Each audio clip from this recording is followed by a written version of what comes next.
Yeah, I think one of the problems with my comedy is that it's not funny. Now, I realize that not all comedy has to be funny. I mean, part of it,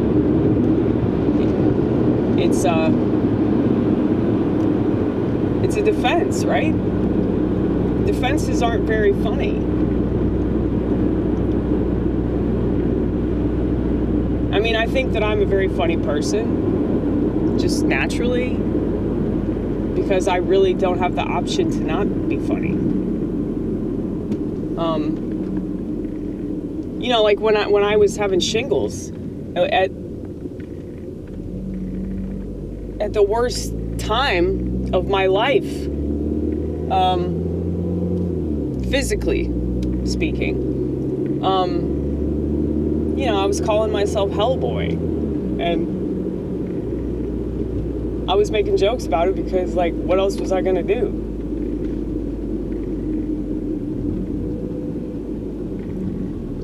Did I tell y'all? I don't think I did. I did this poster. I showed y'all briefly.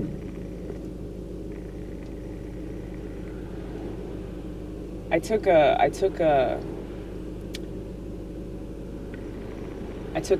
second long shot at the poster, and then I quickly panned in another direction because I didn't want the video to get taken down. But it said, what are those things that people believe in that don't work? But the CDC insists that they do. And your government indoctrination camp that you send your children off to every day, they insist that you do that. Okay. Well, I did a poster that said that those things don't work. And immediately when I did the poster, I said to myself, you're going to be punished for that, Amy. And then the next day, I developed this rash with all these blisters. Okay? Is that a coincidence? Am I reading into things? Or am I actually making things happen?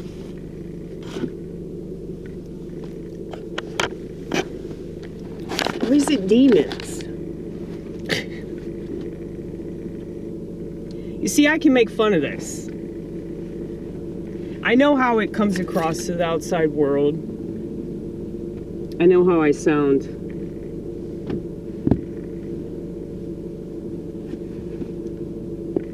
But I think that that's the thing with mental illness in relation to schizophrenia, that we're hyper aware of the spiritual world.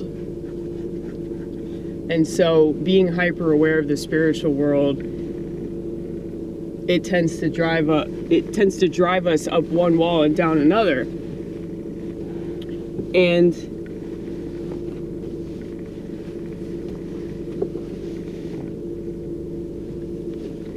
I think that mental illness is a gift. And it's a very misunderstood gift by Western civilization. And because it's so misunderstood, they make money off of it. And they have all these people convinced that there's something horribly wrong with them. All because they feel a lot.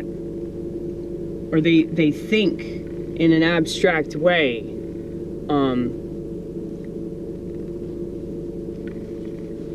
But let me tell you, there would not be art if it weren't for mentally ill people.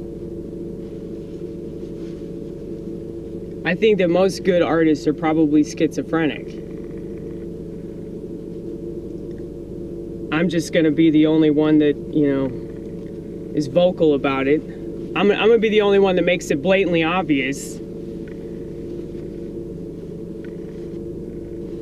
But it's funny to me especially when you look at how many people use cannabis.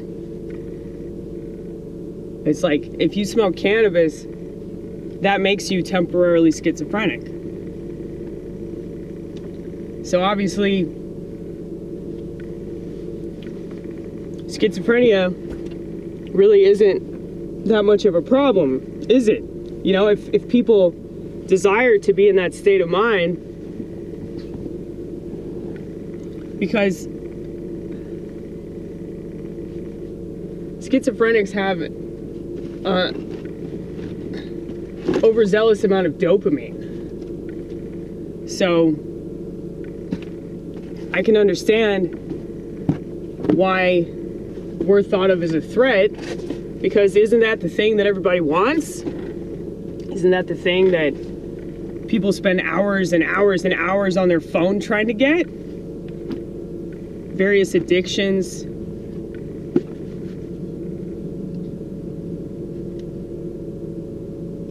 Revolve around that very neurotransmitter.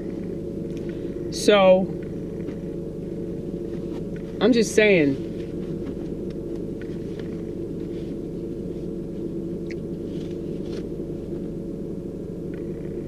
what am I saying?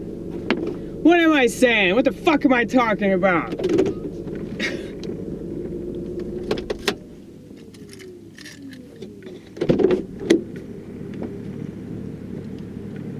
Figure out for yourself whether something is good or bad. Figure out for yourself what's right and what's wrong.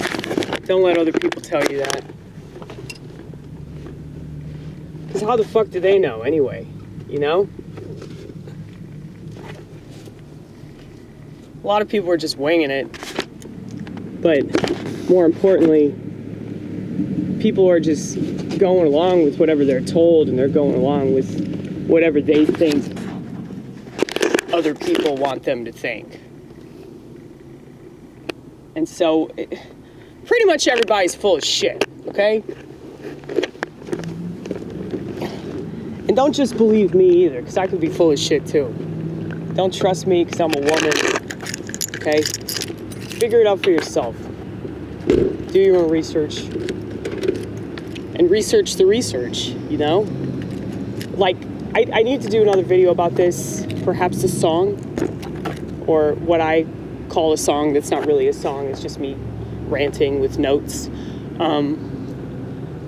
But yeah, confirmation bias is a major problem, and I need to go into that. But yeah, I'll talk to you guys later. Goodbye.